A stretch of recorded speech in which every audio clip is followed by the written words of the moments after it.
ಈ ಎರಡು ನೈಸರ್ಗಿಕ ವಿಧಾನಗಳ ಮಧ್ಯೆ ಒಂದು ದೊಡ್ಡ ವ್ಯತ್ಯಾಸ ಇದೆ. ನೋಡಿ, ಒಂದು ಕಡೆ ಪರಭಕ್ಷಕ ಕೀಟಗಳು, ಅವು ಪೀಡೆಗಳನ್ನ ಸ್ಪಾಟ್ನಲ್ಲೇ ಮುಗಿಸ್ಬಿಡ್ತವೆ. ಸೊ ಮುಂದಕ್ಕಾಗೋ ಹಾನಿ ಸಂಪೂರ್ಣವಾಗಿ ನಿಲ್ಲುತ್ತೆ.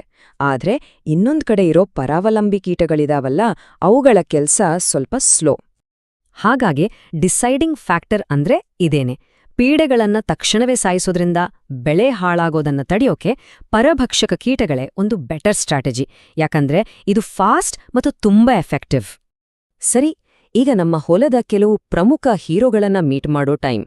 ನ್ಯಾಚುರಲ್ ಪೆಸ್ಟ್ ಕಂಟ್ರೋಲ್ನಲ್ಲಿ ಮೇಜರ್ ರೋಲ್ ಪ್ಲೇ ಮಾಡೋ ಕೆಲವರನ್ನ ಪರಿಚಯ ಮಾಡ್ಕೊಳ್ಳೋಣ. ಲಿಸ್ಟ್ನಲ್ಲಿರೋ ನಮ್ಮ ಮೊದಲ ಹೀರೋ ಗುಲಗಂಜಿ ದುಂಬಿ. ಹೆಸರು ಕೇಳಕ ಸಾಫ್ಟ್ ಆಗಿದ್ರೂ ಇದು ಪೀಡೆಗಳ ವಿರುದ್ಧ ಹೋರಾಡೋ ಒಬ್ಬ ಪವರ್ಫುಲ್ ಹಂಟರ್. ಹೌದು, ಇದು ಹೊಲದಲ್ಲಿ ಆಕ್ಟಿವ್ ಆಗಿ ಪೀಡೆಗಳನ್ನ ಹುಡುಕಿ ಬೆನ್ನಟ್ಟಿ ನಾಶ ಮಾಡುತ್ತೆ. ನಮ್ಮ ಬೆಳೆಗಳನ್ನ ಕಾಪಾಡೋಕೆ ಯಾವಾಗ್ಲೂ ರೆಡಿ ಇರುತ್ತೆ. ನಮ್ಮ ನೆಕ್ಸ್ಟ್ ಹೀರೋ ಸಿರ್ಪೇಡ್ಗಳು. ಇವುಗಳನ್ನ ಬೆಳೆಗಳ ಜಾಗರೂಕ ರಕ್ಷಕ ಅಂತಾನೂ ಕರಿಬಹುದು. ಇವು ಸದಾ ಅಲರ್ಟ್ ಆಗಿದ್ದುಕೊಂಡು ಪೀಡೆಗರು ಹತ್ತಿರ ಕೂಡ ಬರದ ಹಾಗೆ ನೋಡ್ಕೋತಾವೆ. ಅಕ್ಷರಶಃ ನಮ್ಮ ಹೊಲದ ಗಾರ್ಡ್ಸ್